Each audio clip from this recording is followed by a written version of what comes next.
If you shut your eyes and are a lucky one, you may see at times a shapeless pool of lovely pale colours suspended in the darkness. Then if you squeeze your eyes tighter, the pool begins to take shape, and the colours become so vivid that with another squeeze they must go on fire. But just before they go on fire you see the lagoon. This is the nearest you ever get to it on the mainland. Just one heavenly moment. If there could be two moments, you might see the surf and hear the mermaids singing.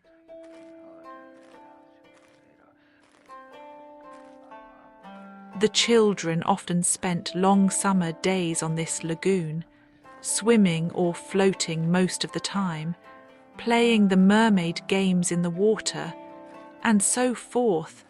You must not think from this that the mermaids were on friendly terms with them. On the contrary, it was among Wendy's lasting regrets that all the time she was on the island she never had a civil word from one of them. When she stole softly to the edge of the lagoon she might see them by the score, especially on Maruna's rock.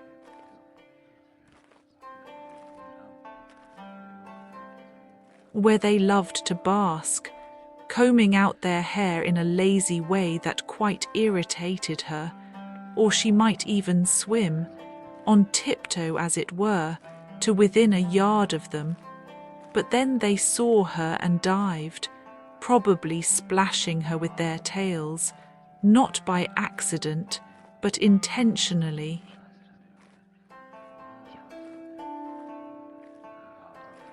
They treated all the boys in the same way, except of course Peter, who chatted with them on Maruna's rock by the hour, and sat on their tails when they got cheeky. He gave Wendy one of their combs.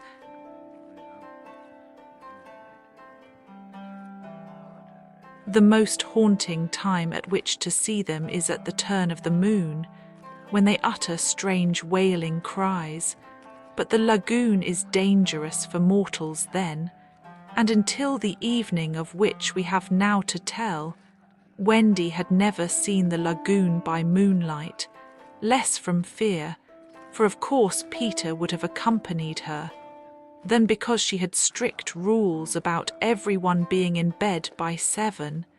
She was often at the lagoon, however, on sunny days after rain.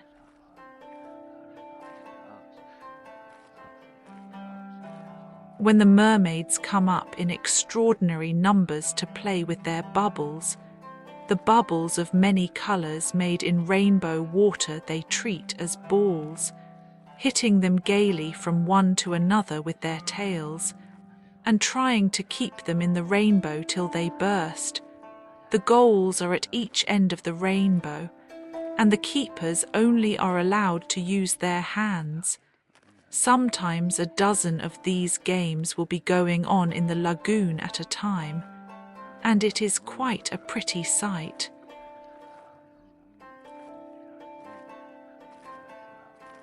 But the moment the children tried to join in, they had to play by themselves, for the mermaids immediately disappeared.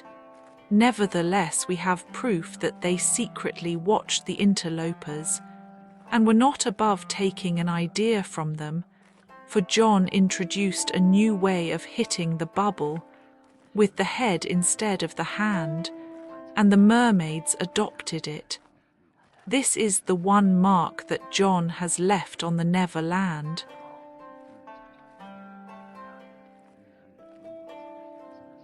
It must also have been rather pretty to see the children resting on a rock for half an hour after their midday meal. Wendy insisted on their doing this, and it had to be a real rest even though the meal was make-believe. So they lay there in the sun, and their bodies glistened in it, while she sat beside them and looked important.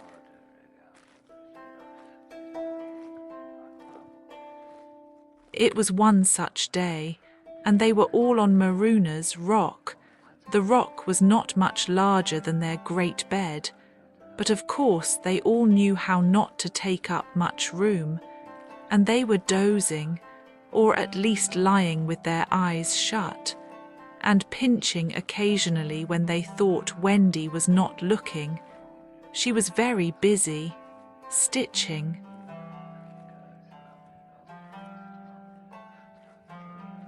While she stitched, a change came to the lagoon.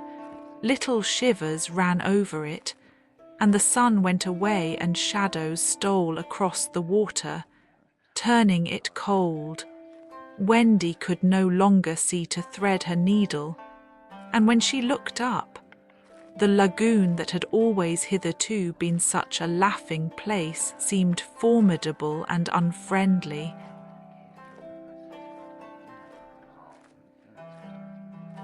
It was not, she knew, that night had come, but something as dark as night had come. No, worse than that, it had not come, but it had sent that shiver through the sea to say that it was coming. What was it?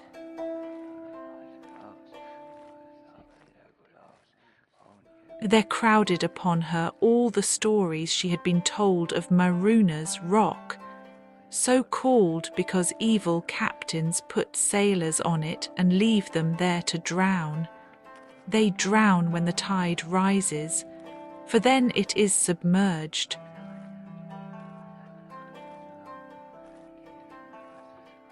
Of course she should have roused the children at once, not merely because of the unknown that was stalking toward them, but because it was no longer good for them to sleep on a rock grown chilly.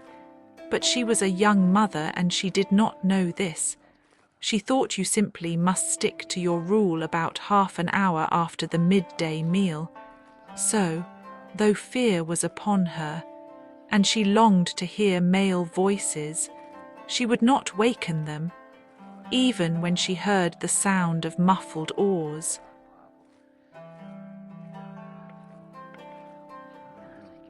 Though her heart was in her mouth, she did not waken them. She stood over them to let them have their sleep out. Was it not brave of Wendy?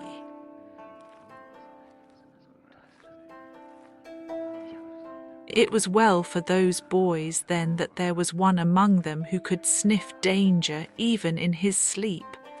Peter sprang erect, as wide awake at once as a dog, and with one warning cry he roused the others.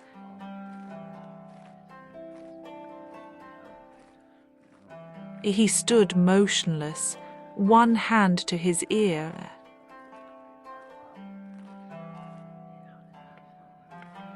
"Pirates," he cried. The others came closer to him. A strange smile was playing about his face, and Wendy saw it and shuddered. While that smile was on his face, no one dared address him. All they could do was to stand ready to obey. The order came sharp and incisive.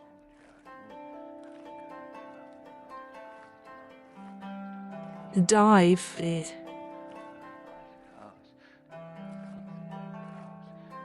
There was a gleam of legs, and instantly the lagoon seemed deserted. Maruna's rock stood alone in the forbidding waters as if it were itself marooned.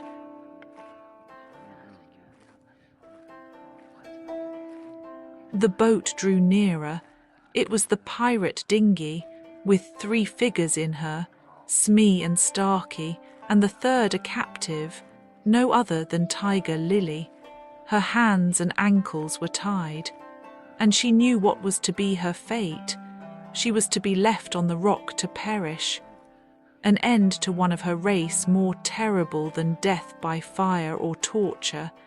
For is it not written in the book of the tribe that there is no path through water to the happy hunting ground? Yet her face was impassive.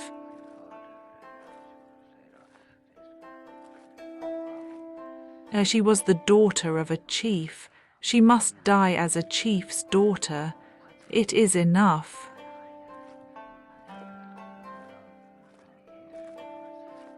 They had caught her boarding the pirate ship with a knife in her mouth.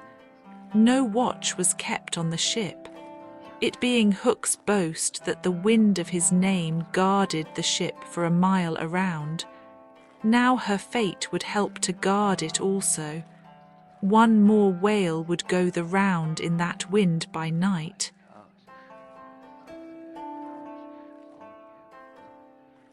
In the gloom that they brought with them, the two pirates did not see the rock till they crashed into it.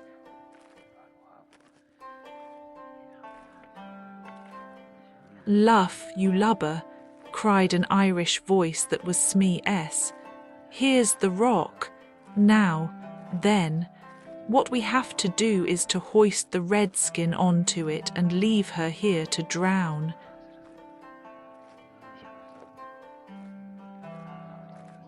It was the work of one brutal moment to land the beautiful girl on the rock. She was too proud to offer a vain resistance.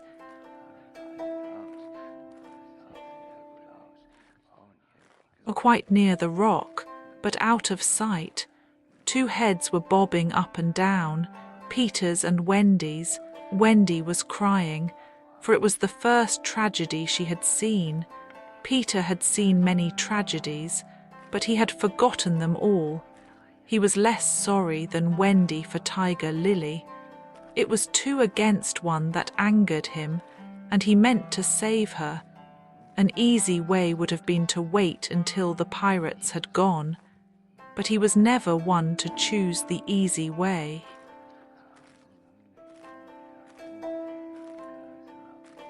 There was almost nothing he could not do, and he now imitated the voice of Hook.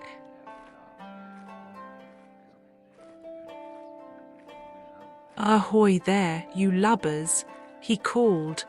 It was a marvellous imitation.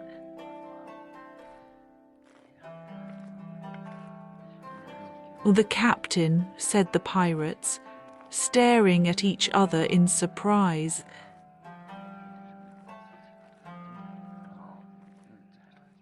"He must be swimming out to us," Starkey said, when they had looked for him in vain.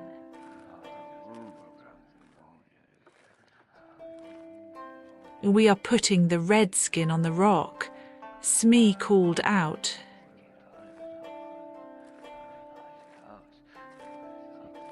"Set her free," came the astonishing answer.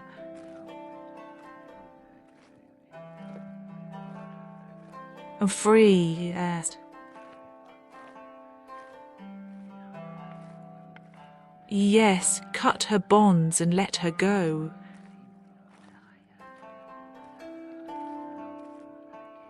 "But, Captain..."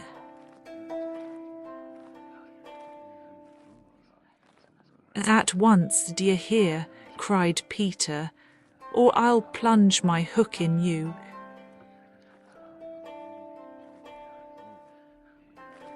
"This is queer," Smee gasped.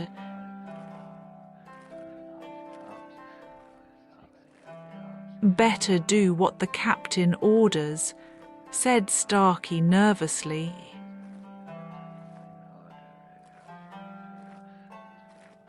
Aye, Smee said, and he cut Tiger Lily's cords. At once like an eel she slid between Starkey's legs into the water.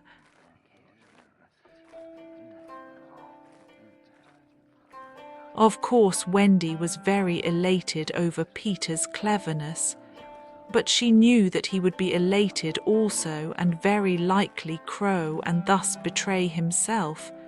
So at once her hand went out to cover his mouth, but it was stayed even in the act, for "Boat ahoy" rang over the lagoon in Hook's voice, and this time it was not Peter who had spoken.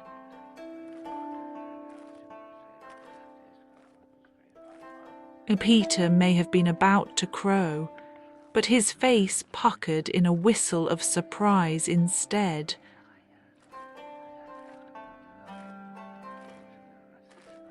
Boat ahoy, again came the voice.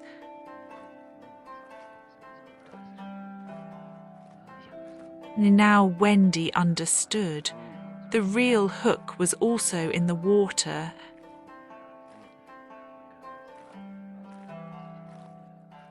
He was swimming to the boat, and as his men showed a light to guide him, he had soon reached them. In the light of the lantern, Wendy saw his Hook grip the boat's side. She saw his evil, swarthy face as he rose dripping from the water, and, quaking, she would have liked to swim away, but Peter would not budge. He was tingling with life and also top-heavy with conceit. "Am I not a wonder? Oh, I am a wonder," he whispered to her, and though she thought so also.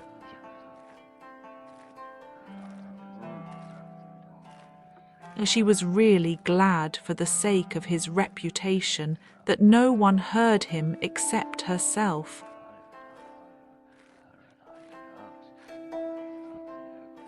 He signed to her to listen.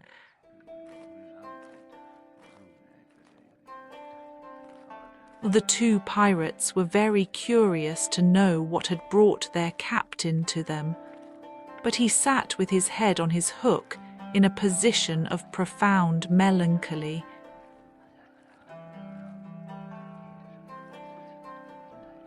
"Captain, is all well?" they asked timidly, but he answered with a hollow moan.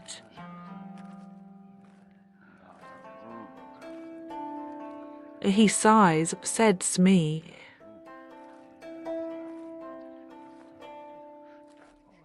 "He sighs again," said Starkey.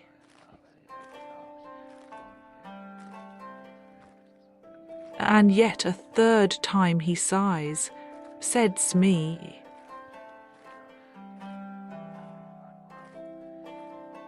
Then at last he spoke passionately.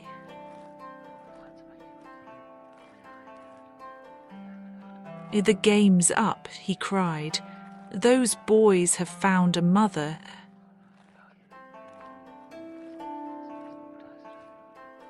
Affrighted though she was, Wendy swelled with pride.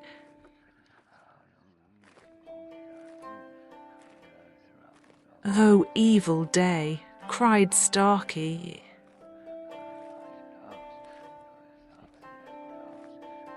"What's a mother?"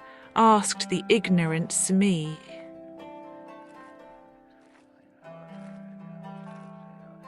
Wendy was so shocked that she exclaimed, "He doesn't know," and always after this she felt that if you could have a pet pirate, Smee would be her one.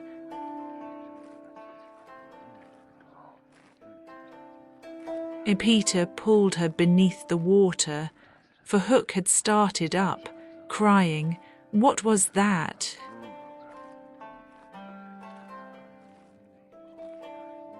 "I heard nothing," said Starkey, raising the lantern over the waters, and as the pirates looked they saw a strange sight. It was the nest I have told you of, floating on the lagoon, and the Never bird was sitting on it.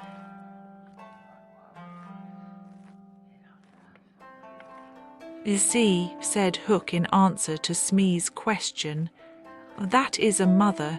What a lesson!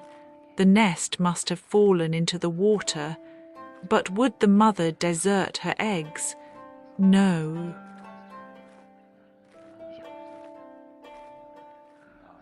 There was a break in his voice, as if for a moment he recalled innocent days when but he brushed away this weakness with his hook.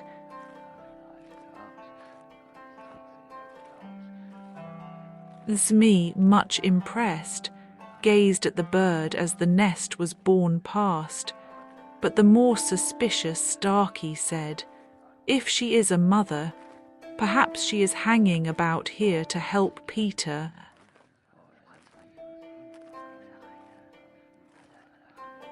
Hook winced. "Aye," he said, That is the fear that haunts me.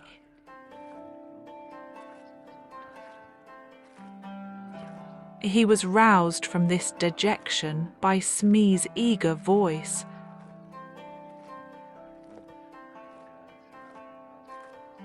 "Captain," said Smee, "could we not kidnap these boys' mother and make her our mother?"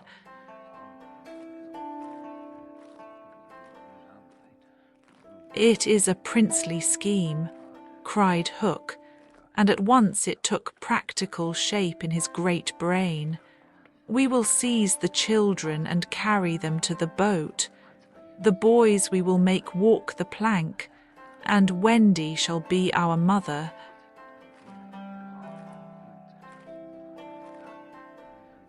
And again Wendy forgot herself.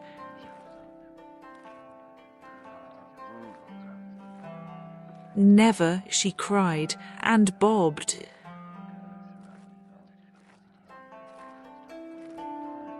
What was that?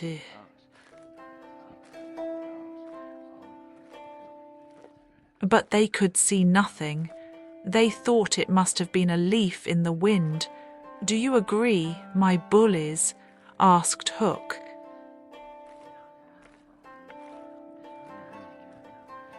"There is my hand on it," they both said.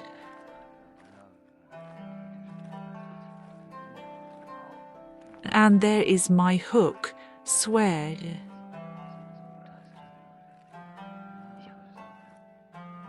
They all swore. By this time they were on the rock, and suddenly Hook remembered Tiger Lily.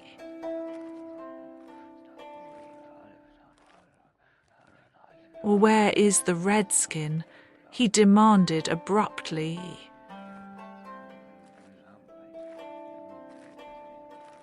He had a playful humour at moments, and they thought this was one of the moments.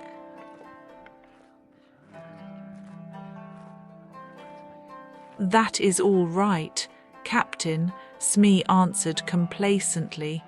"We let her go."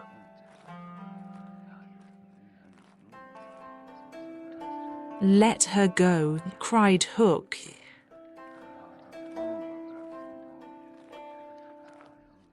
"It was your own orders," the bosun faltered.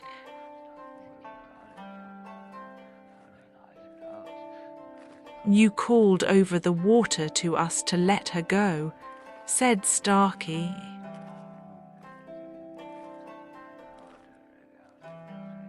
"Brimstone and gall," thundered Hook. "What cozening is going on here?" His face had gone black with rage, but he saw that they believed their words, and he was startled. "Lads," he said, shaking a little, "I gave no such order."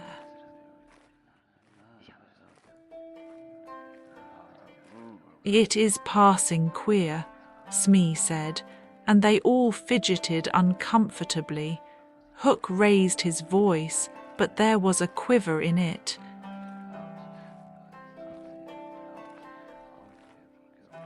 "The spirit that haunts this dark lagoon tonight," he cried, "dost hear me?"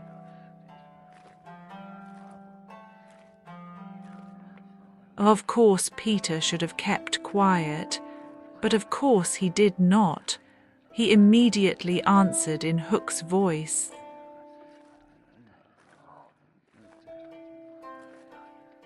"Odds and bobs, hammer and tongs, I hear you."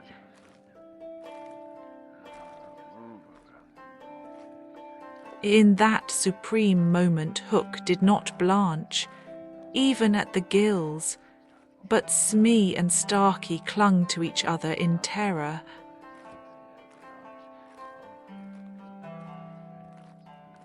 "Who are you, stranger? Speak," Hook demanded.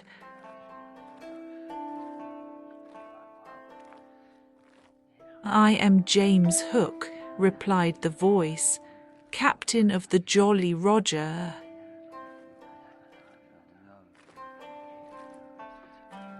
"You are not, Hook cried hoarsely.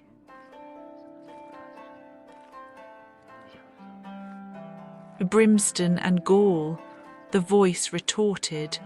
Say that again, and I'll cast anchor in you.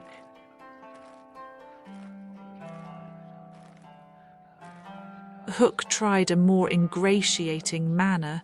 If you are Hook, he said almost humbly, come tell me, who am I?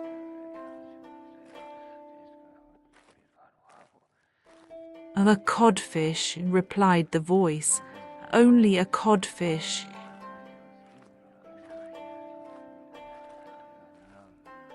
The codfish, Hook echoed blankly, and it was then, but not till then, that his proud spirit broke. He saw his men draw back from him.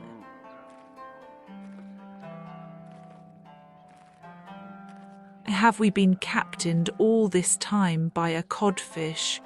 They muttered. It is lowering to our pride.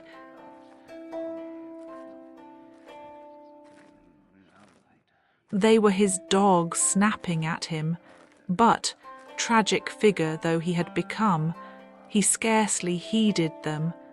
Against such fearful evidence it was not their belief in him that he needed, it was his own. He felt his ego slipping from him. Don't desert me, bully, he whispered hoarsely to it.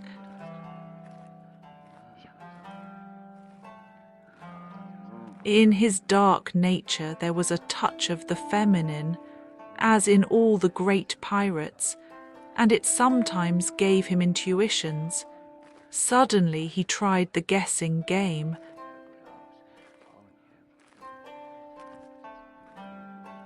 Hook, he called, have you another voice?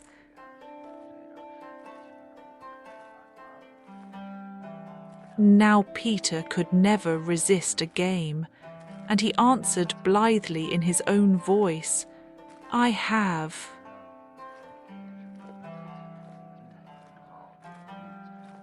And another name.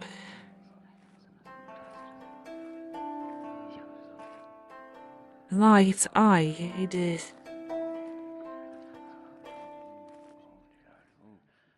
Vegetable, asked Hook.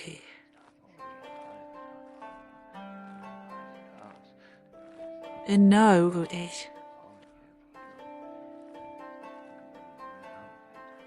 is mineral.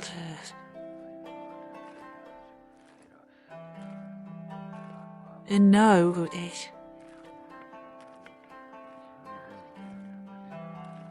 is animal.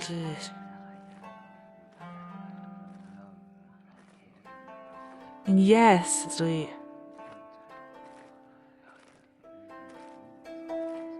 man.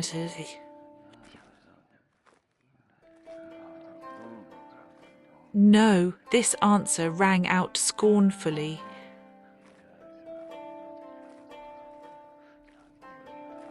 A boy, that. Yes, an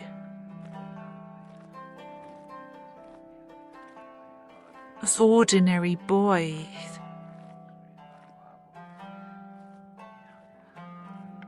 No,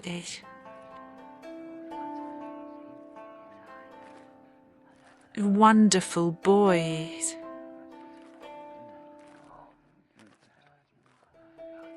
To Wendy's pain the answer that rang out this time was yes.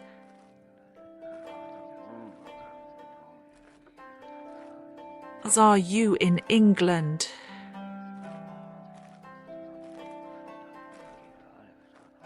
No.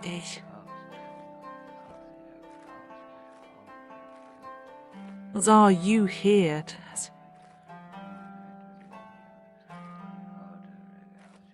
Yes,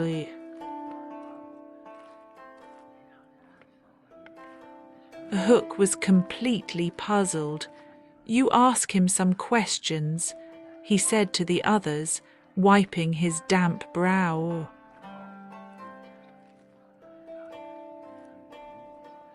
Smee reflected. "I can't think of a thing," he said regretfully.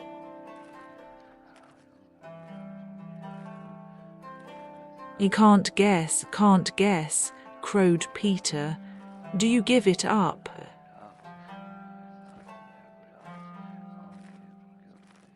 Of course, in his pride, he was carrying the game too far, and the miscreants saw their chance.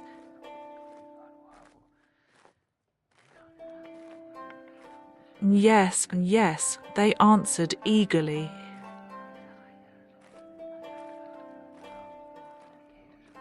"Wells, then," he cried, "I am Peter Pan."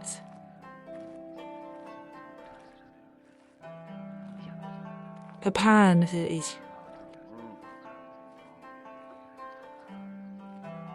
In a moment Hook was himself again, and Smee and Starkey were his faithful henchmen.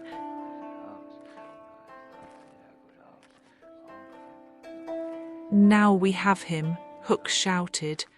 "Into the water, Smee, Starkey, mind the boat, take him dead or alive."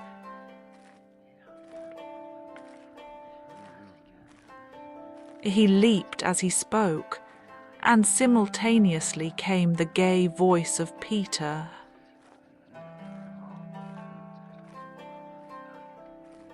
"Are you ready, boys?"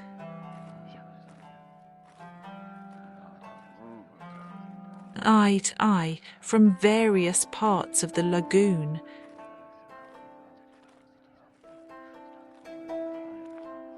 Then Lamb into the pirates.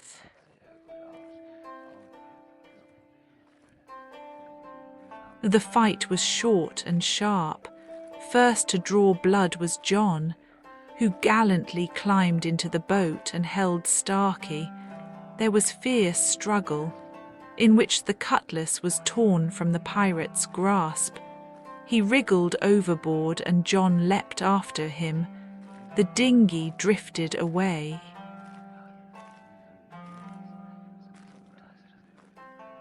Here and there a head bobbed up in the water, and there was a flash of steel followed by a cry or a whoop. In the confusion some struck at their own side. The corkscrew of Smee got Tootles in the fourth rib, but he was himself pinked in turn by Curly. Farther from the rock Starkey was pressing slightly and the twins hard.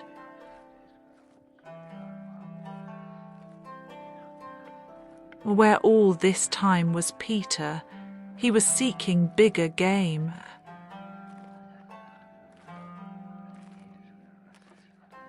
The others were all brave boys, and they must not be blamed for backing from the pirate captain. His iron claw made a circle of dead water round him, from which they fled like affrighted fishes.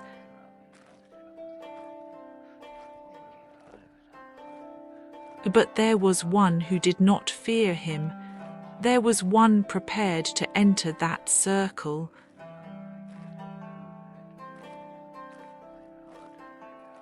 Strangely, it was not in the water that they met. Hook rose to the rock to breathe, and at the same moment Peter scaled it on the opposite side. The rock was slippery as a ball, and they had to crawl rather than climb. Neither knew that the other was coming. Each feeling for a grip met the other's arm. In surprise they raised their heads. Their faces were almost touching, so they met.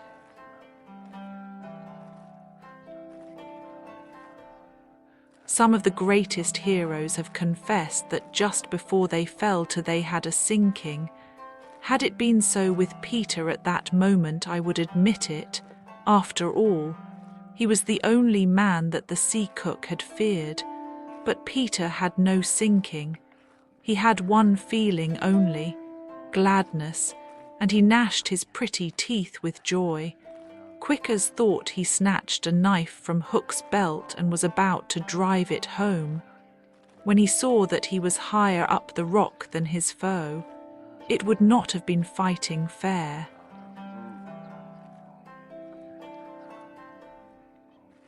He gave the pirate a hand to help him up.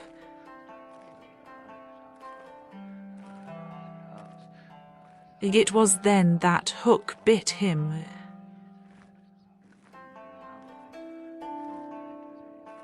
Not the pain of this, but its unfairness was what dazed Peter. It made him quite helpless. He could only stare, horrified. Every child is affected thus the first time he is treated unfairly. All he thinks he has a right to when he comes to you to be yours is fairness. After you have been unfair to him, he will love you again, but will never afterwards be quite the same boy. No one ever gets over the first unfairness. No one except Peter. He often met it.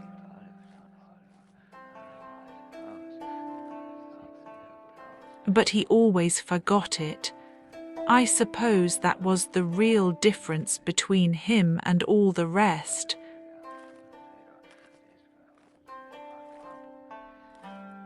So when he met it now, it was like the first time, and he could just stare, helpless. Twice the iron hand clawed him.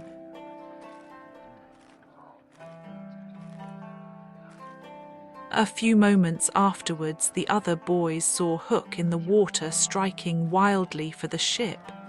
No elation on the pestilent face now, only white fear, for the crocodile was in dogged pursuit of him.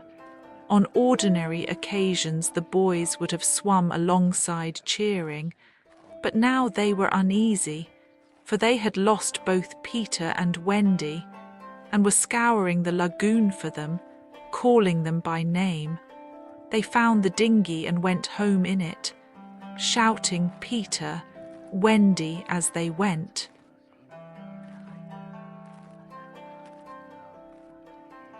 But no answer came save mocking laughter from the mermaids.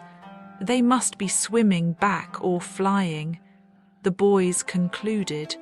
They were not very anxious. Because they had such faith in Peter, they chuckled, boylike, because they would be late for bed, and it was all Mother Wendy's fault.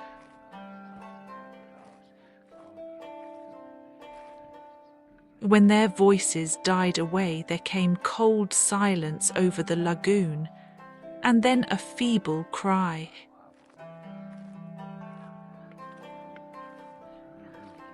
Help, help us.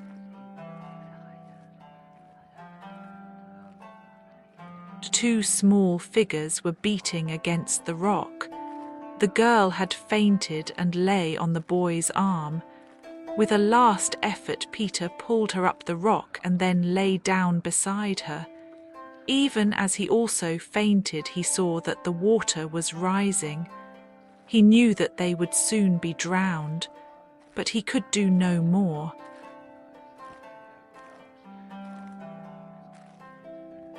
As they lay side by side, a mermaid caught Wendy by the feet and began pulling her softly into the water.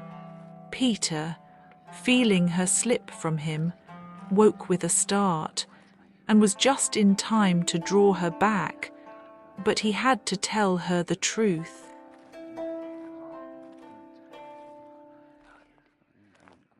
"We are on the rock, Wendy," he said, "but it is growing smaller. Soon the water will be over it."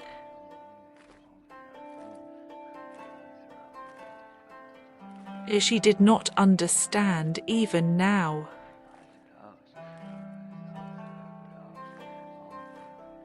"We must go," she said, almost brightly.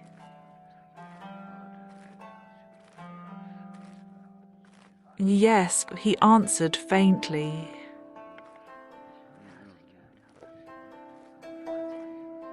"Shall we swim or fly, Peter?"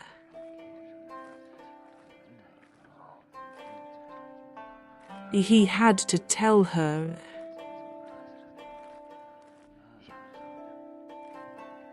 Do you think you could swim or fly as far as the island, Wendy, without my help?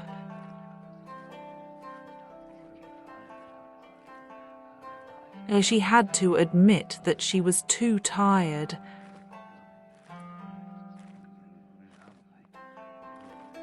He moaned.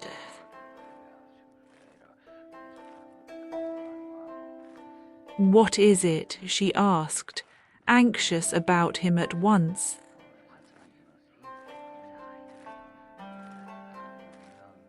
As I can't help you, Wendy, Hook wounded me. I can neither fly nor swim.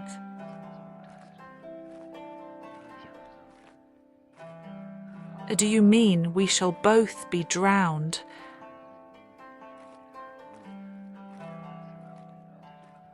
Look how the water is rising.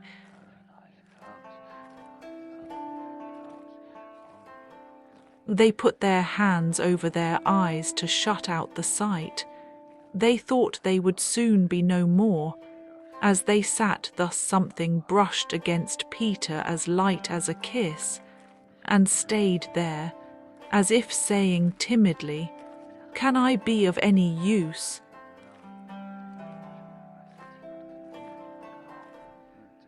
It was the tail of a kite, which Michael had made some days before. It had torn itself out of his hand and floated away.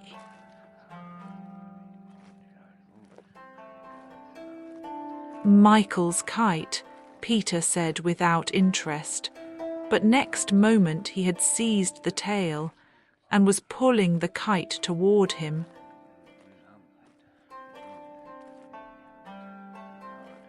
It lifted Michael off the ground. He cried, "Why should it not carry you?"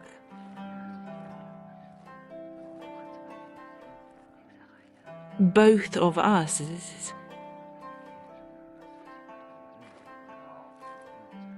It can't lift too. Michael and Curly tried.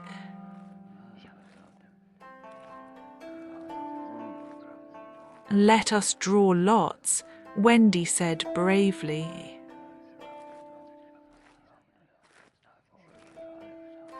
And you a lady?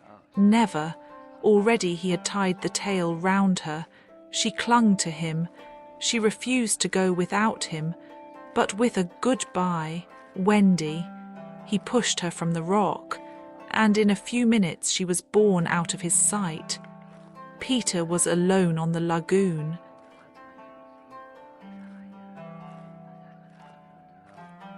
The rock was very small now. Soon it would be submerged. Pale rays of light tiptoed across the waters, and by there was to be heard a sound at once the most musical and the most melancholy in the world, the mermaids calling to the moon.